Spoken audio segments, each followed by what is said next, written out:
Transform all your company's milestones, big or small, into impact with Impact Hero. Whether it's a sale, a new hire, a demo booked, or anything else, with Impact Hero, you automatically generate a gift that matters, like a tree planted, a kilo of plastic recovered, or a piece of coral reef restored. Join the hundreds of companies that are already boosting sales and retention while making an impact. Go to impacthero.com/podcast now to get 10% off. Again, that's impacthero.com/podcast to get 10% off.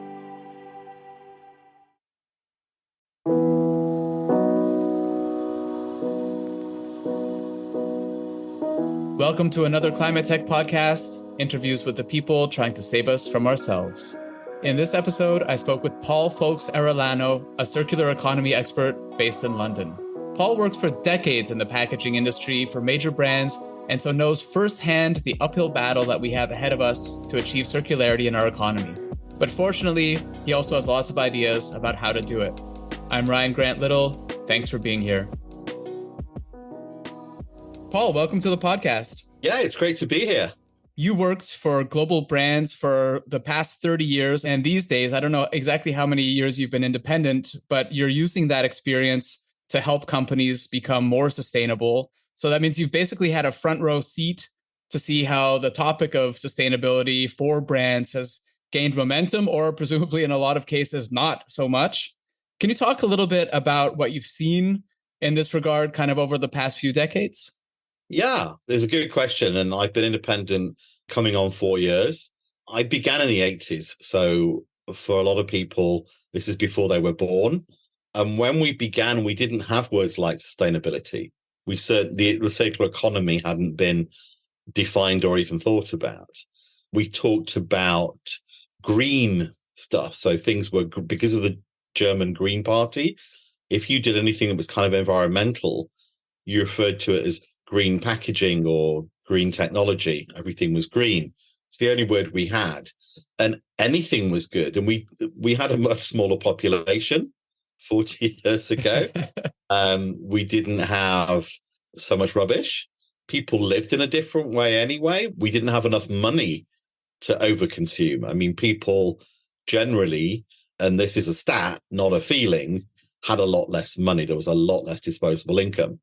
And we didn't have that kind of desire to lead a luxury lifestyle that's been kind of created by Instagram and other social media. So everything could be polluting because there wasn't that much of it. So it didn't really matter if plastics weren't being recycled or we had lead in our gasoline, which actually was a bad thing, but, didn't seem so bad. Not that many people died. But over the years, definitely as populations have absolutely boomed, I was basically flying back and forth to Mexico in the 80s. My wife is Mexican. Mexico's population was 80 million. It's now 120 million or more, potentially a lot more. 50% increase in 40 years just for one country, and other countries have done similar things.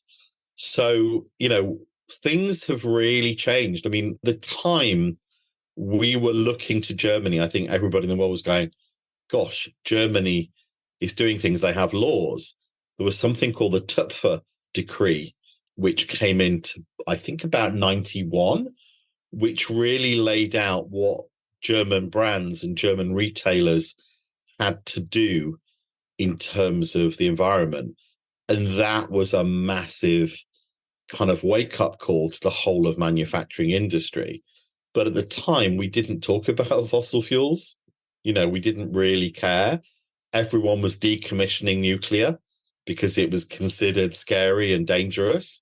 Little did we know how dangerous fossil fuels were. Well, speaking of Germany going the opposite way with that now and bringing back, brown coal plants online and decommissioning some of the safest nuclear plants in the world.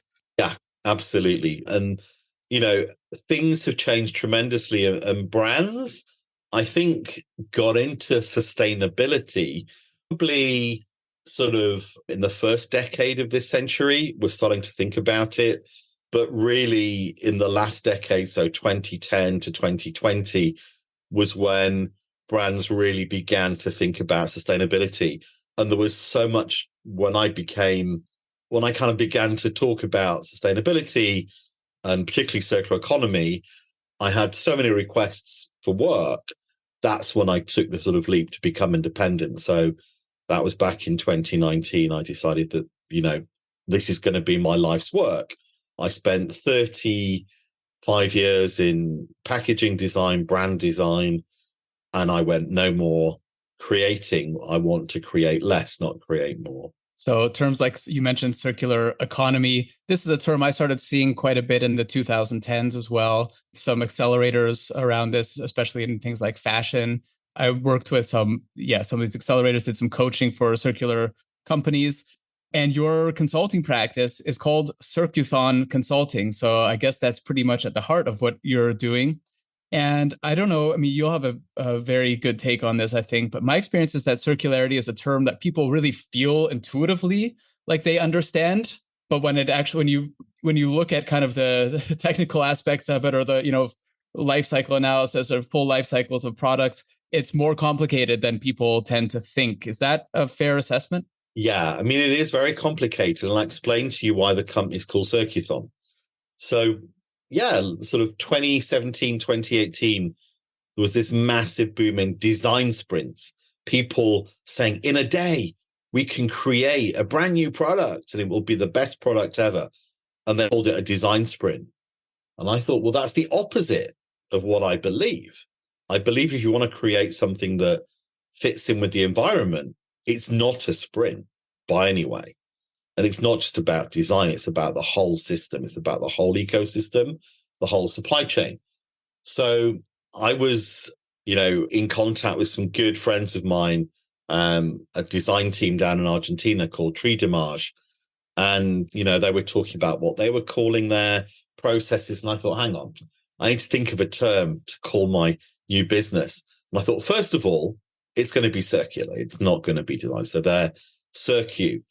And actually, it's not a sprint. It's a marathon. It's going to take years and years to go from a kind of polluting linear system to a circular loop. So I thought Circu and Thon, Circuthon. And that's how Circuthon came along. And the funny thing is, lots of different people in lots of languages are like, Circuthon or Circuthon. It kind of works in other languages as well. It still makes sense. I didn't even have time or sort of patience to check the different versions of it. I remember friends in Mexico and across Latin America, where I have a lot of friends there, sort of just immediately adopting it as Circuthon, as if it's just like a word. It's like half Latin, half Greek. I mean, it's perfect. It just seemed to work. And it has made my job a bit easier because people only come to me for circular projects. They don't really come for anything which isn't circular. They don't come and say, hey, could you talk to us about energy, or could you talk to us about this? It's all about circularity. And the most bizarre thing is a lot of my clients are circular economy managers. So there's a new function within lots of big corporates. I think this is the biggest change in the last 40 years, is that you began by just having marketing people working on this. So it was all about the comms. Then you had sustainability managers who, to be honest, often are still comms people. They're just glorified comms people, sustainability managers. But many of you are ex-journalists and your job is to defend the polluter rather than do anything about it. But then when you get someone who's a circular economy manager, their job is to close the loop. Their job is to really stop producing waste. They're not communications people. They tend to be a lot more science-based. They tend to be from supply chain or from industrial design. And their job is to really make big differences, not just to sit there. And there's some incredibly strong people, strong-willed and strong-minded people who work as circular economy managers. They're not there to defend the status quo. And so what kind of help do they need right now? What challenges are they facing, and where do they pull someone like you in to help with?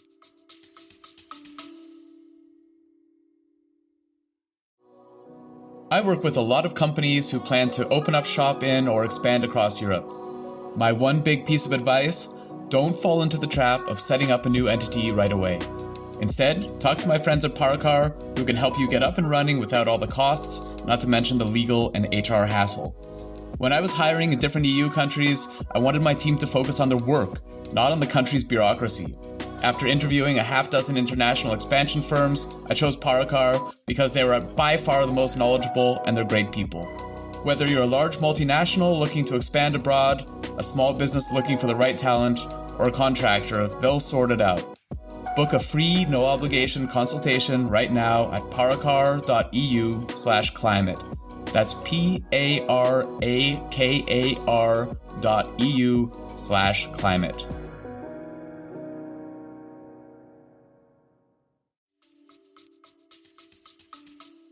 I think what they need is proof. And I would say my number one job with my clients is providing statistics, charts, numbers that prove that things exist. So many businesses believe that they are white as white, that they don't do anything wrong, and that pollution is something that others do.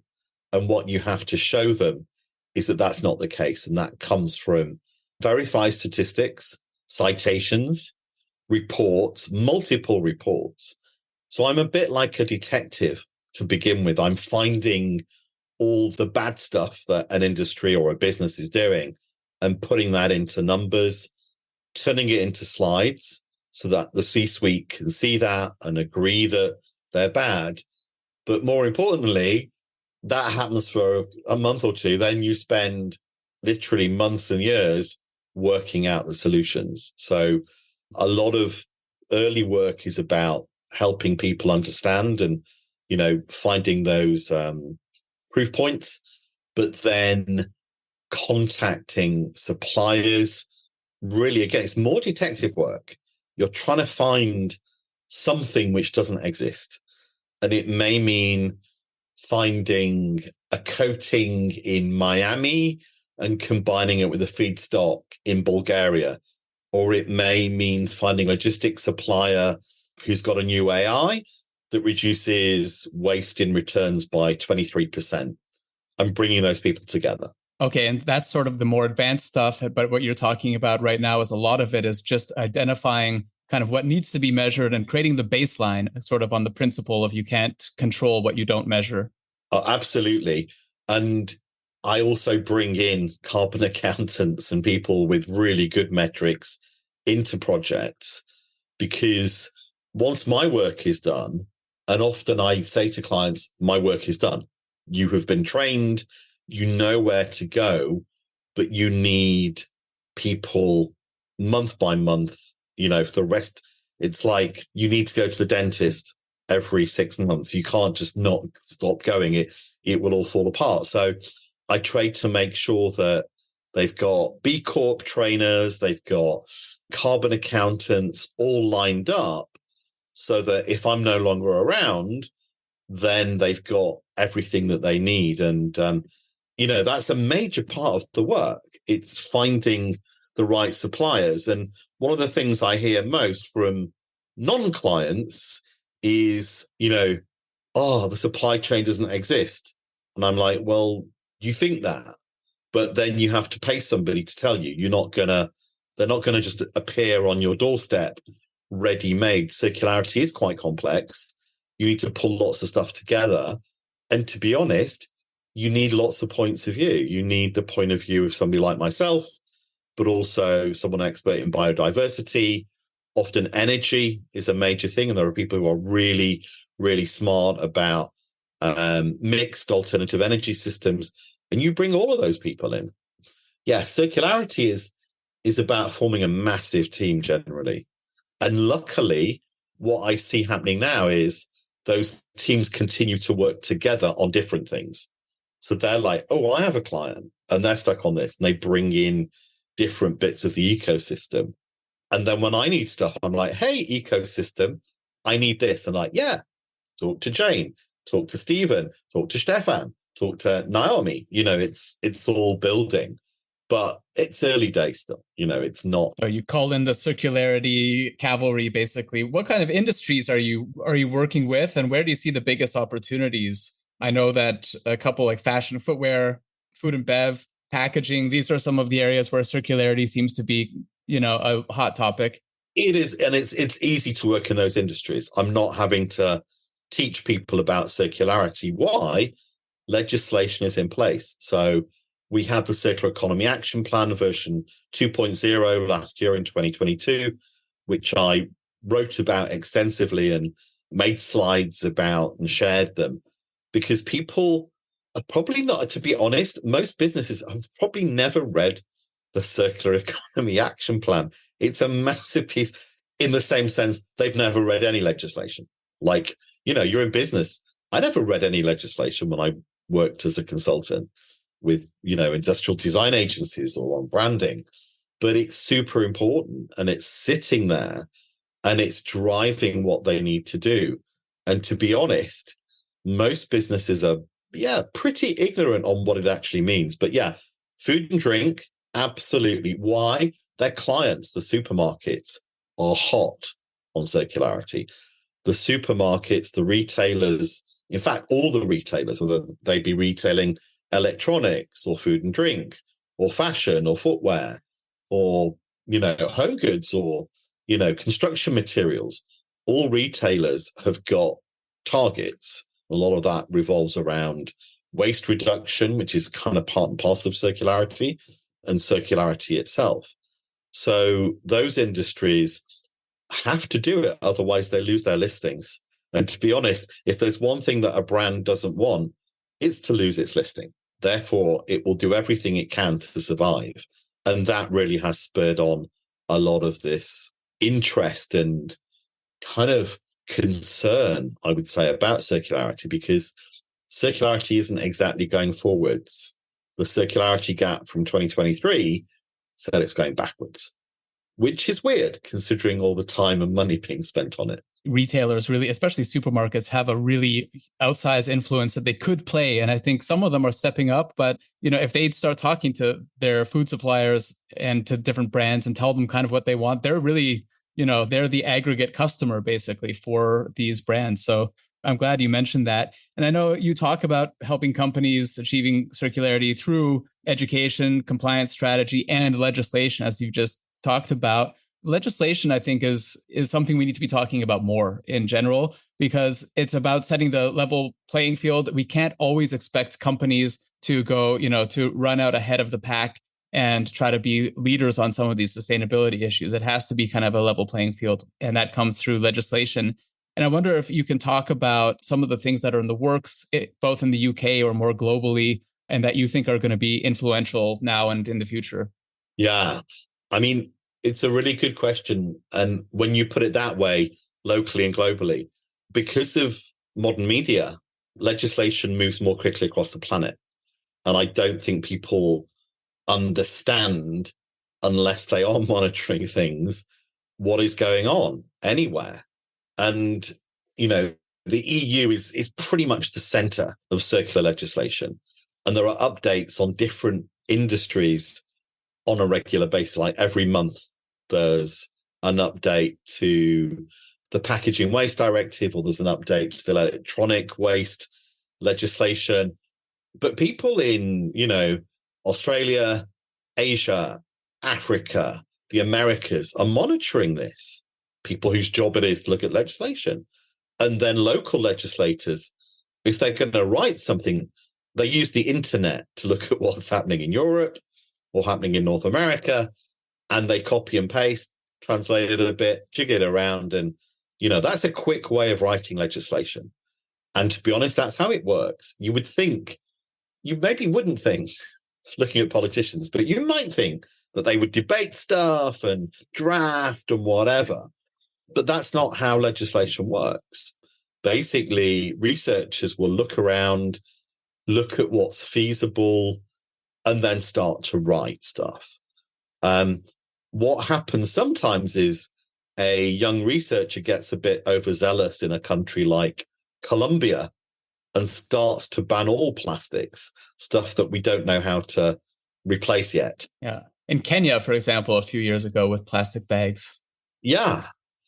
But, what's crazy is that it's all a bit of a mishmash, the way that this disseminates across the world.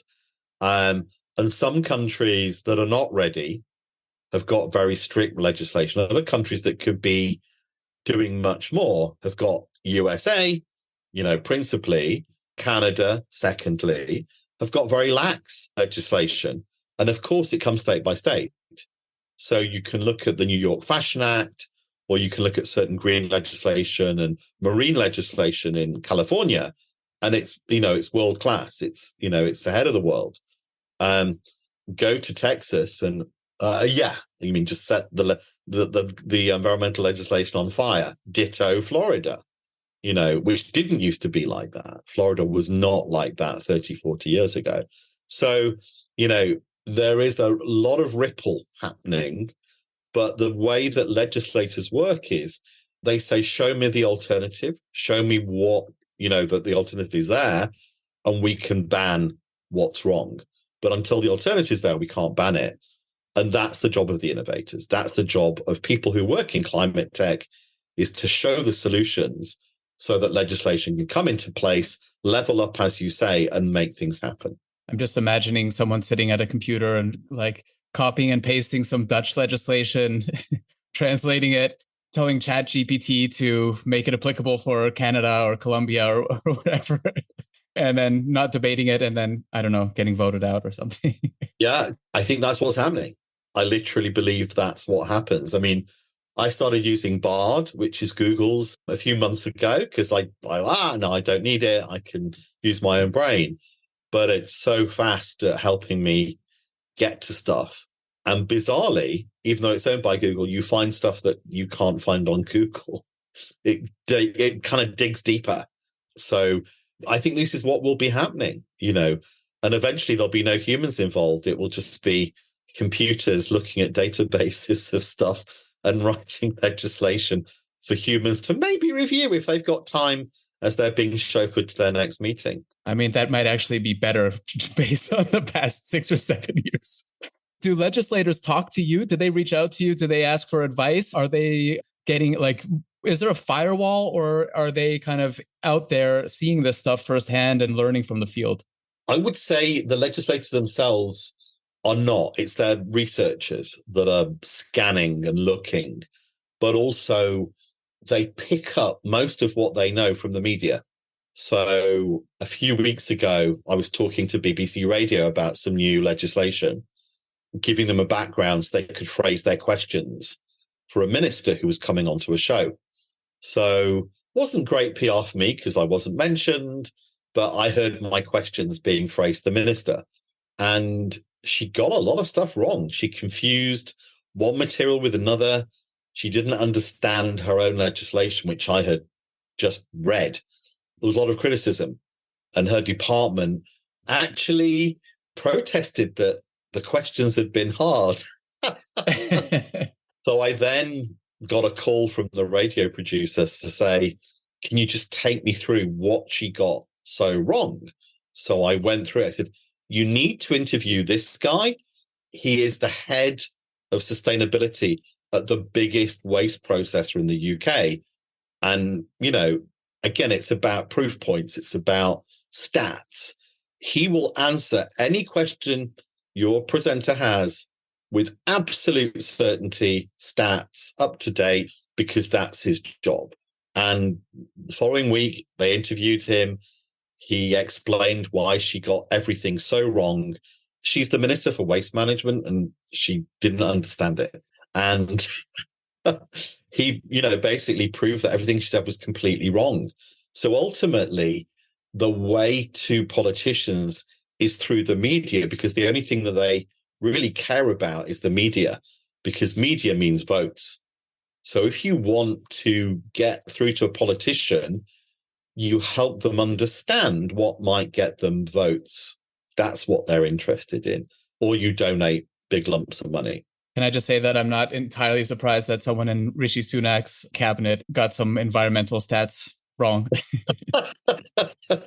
Sorry to our Tory listeners in the UK right now. Probably too looking at her oil shares and how that... they've been doing good work for increasing oil company prices. But talk about some of the campaigns that you've been working on, because one that stood out to me is this very lofty goal, which I love. I was blown away by this number, to stop the 25 billion with a B pairs of shoes that are going to landfill each year. That's a staggering number. That's like 3 pairs of shoes for every person on Earth. And I'm imagining it's not equally spread out. This is a question of median and not mean. But if you could talk about that or some of the other campaigns, where do these come from? Who are you working with? What's exciting right now in these campaigns? Yeah. So, I mean, the Circular Footwear Initiative is the first big campaign I ever did, which was basically instigated by a guy called Dhruv Barua, who is an environmentalist, who's currently working on hydrogen-powered submarines. He's kind of moved on from the days that he used to sort of say to me, you should campaign against this. But we were looking at a lot of the misinformation from sneaker brands talking about, wow, look at us, we're making a shoe from ocean plastic. Now the world is saved. Only to find the ocean plastic came from water bottles collected from hotels. Like, it was never in the ocean. If you tried to use stuff in the ocean, it would be contaminated with toxics and algae and barnacles and all kinds of horrible stuff that you can't use in manufacture. This was nice, clean plastic. Plus, it was plastic. It was literally polymers which produce more microplastics and leach into the soils. So because of that, I was like, and obviously understanding circularity, I started to Google circular footwear. Is there any circular footwear? This was back in 2019. Nothing. Not a single reference on the whole of the internet to circular footwear, apart from one. There was somebody in the Netherlands doing working boots, like these steel-capped, steel-toed, working boots that was a circular business. And I was like, wow, there's one business making a few thousand pairs, and we're talking 25 billion pairs. And as you say, I'd never done that maths before, but you're right, it's 3 per person. And you're absolutely right. The West, or the G7 countries, the global North, are buying 20 pairs a year, many consumers, which is a phenomenal. How? I mean, literally, how? How do you get through that many pairs? And often, it can be sneakers, it can be running shoes get replaced, which I understand. You replace running shoes because you couldn't resole them beforehand. But overall, I said, well, how many shoes are being recycled? So I found the first ever recyclers of shoes. I found them in North America, again, through Googling. And they were doing a few thousand pairs a month out of 25 billion. That was the sum total that were being recycled. Others were being resold, as in vendors were selling them again rather than having soles put on. But we're talking less than 1%.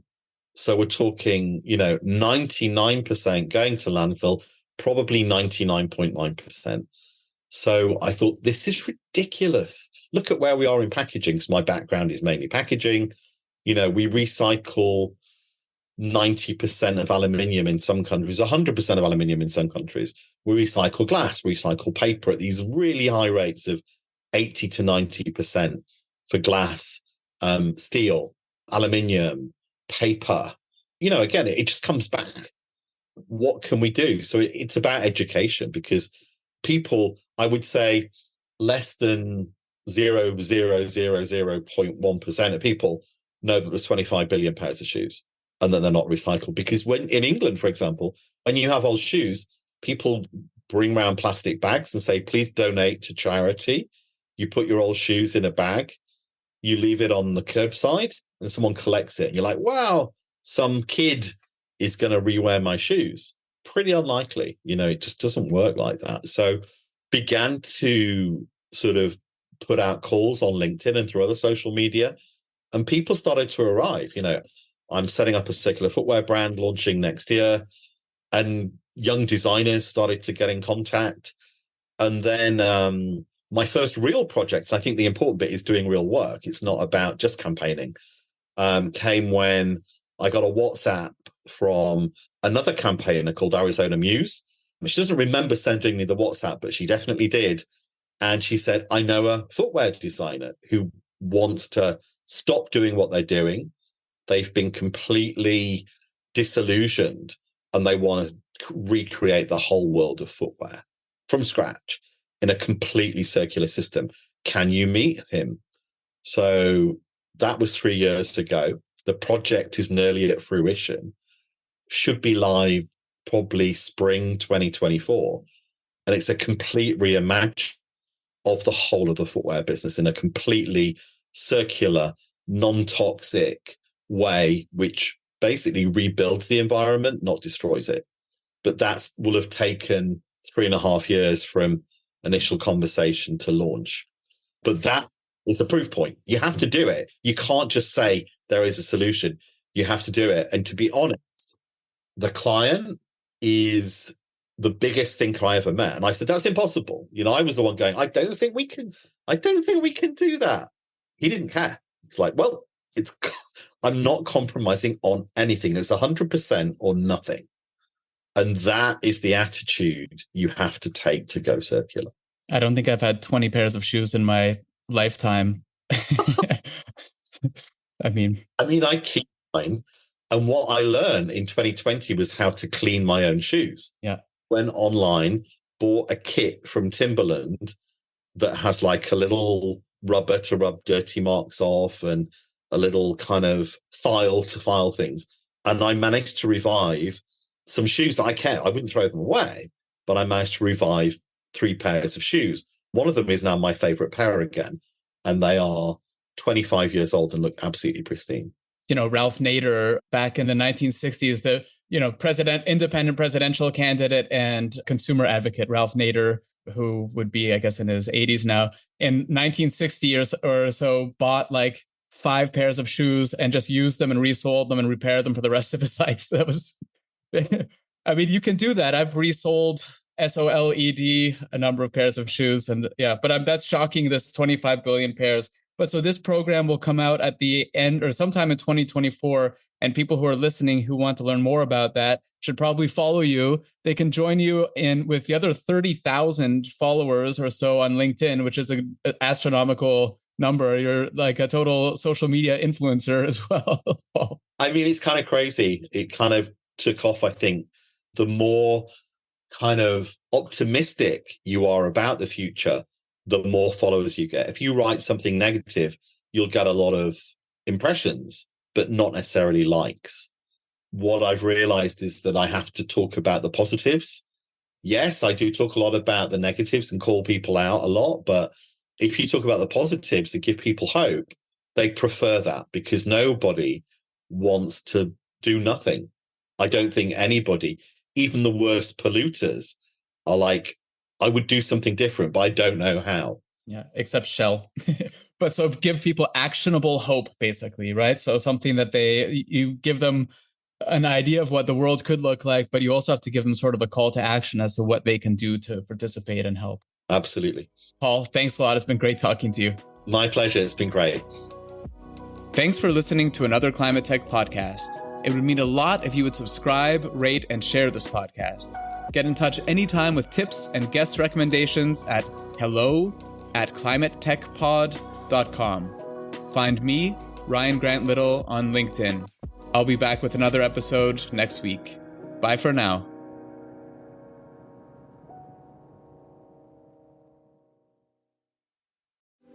This episode is supported by Grizzle, B2B content to create and capture demand.